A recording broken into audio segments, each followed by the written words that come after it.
കർത്താവിന്റെ അതിപരിശുദ്ധമേറിയ തിരുനാമം വാഴ്ത്തപ്പെടുമാറാകട്ടെ. വിശുദ്ധ വേദപുസ്തകത്തിൽ ഒത്തിരി സ്ത്രീകളുടെ പേരുകൾ പരിശുദ്ധാത്മാവ് രേഖപ്പെടുത്തിയിട്ടുണ്ടെങ്കിലും വളരെ ചുരുക്കം സ്ത്രീകളുടെ പേരുകൾ മാത്രമേ ദൈവം നേരിട്ട് വിളിച്ചതായി നമുക്ക് കാണുവാനായിട്ട് സാധിക്കുന്നത്.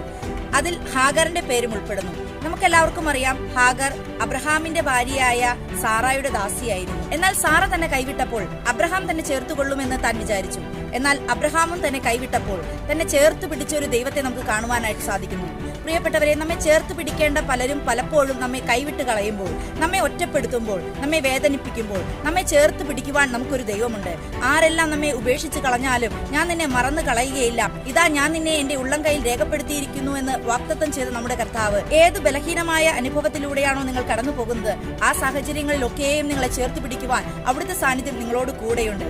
മരുഭൂമിയിൽ മരണഭീതിയിൽ താൻ തകർന്നപ്പോൾ തന്നെ കൈവിടാത്ത ദൈവം സമ്പന്നതയുടെ കൊടുമുടിയിൽ നിൽക്കുന്ന ഒരു പുതിയ ജനറേഷനെ തന്നിൽ നൽകിക്കൊടുത്ത കർത്താവ് നിങ്ങളായിരിക്കുന്ന സ്ഥാനത്ത് നിങ്ങളുടെ തലമുറകളെയും കൈവിട്ട് കളയുകയില്ല. നിങ്ങളുടെ വേദനയുടെ നടുവിലും ദുഃഖത്തിന്റെ നടുവിലും നിങ്ങളുടെ തലമുറകളെ ഓർത്ത് നിങ്ങൾ ഭാരപ്പെട്ട് കണ്ണുനീരൊഴുക്കുന്ന ആ പ്രാർത്ഥനയുടെ നടുവിലും ഇറങ്ങി വന്ന് നിങ്ങളുടെ തലമുറകളെ വിടുവിക്കുന്ന, നിങ്ങളുടെ തലമുറകളെ ചേർത്ത് പിടിക്കുന്ന ഒരു നല്ല ദൈവമാണ് നമ്മുടെ കർത്താവ്.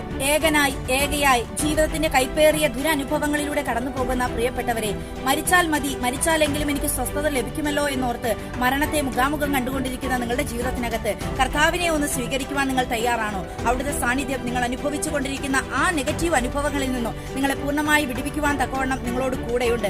ഏതു മരുഭൂമിയുടെ സാഹചര്യമായാലും ഏത് ഒറ്റപ്പെടലിന്റെ അനുഭവമായാലും ആ അനുഭവങ്ങളുടെ ഇടയിലേക്ക് ഇറങ്ങി വന്ന് നിങ്ങളായിരിക്കുന്ന സ്ഥാനത്ത് നിന്നും നിങ്ങളെ വിടുവിച്ച് അത്ഭുതകരമായി നടത്തുവാൻ തക്കവണ്ണം കർത്താവിന്റെ സാന്നിധ്യം നിങ്ങളോട് കൂടെയുണ്ട്. ഭാരപ്പെടേണ്ട, തളർന്നു പോകേണ്ട. അവിടുന്ന് നിങ്ങളെ അന്ത്യത്തോളം വഴി നടത്തുന്ന ദൈവമാണ്, നിങ്ങളോട് കൂടെ ഇരിക്കുന്ന സാന്നിധ്യമാണ്. God bless you.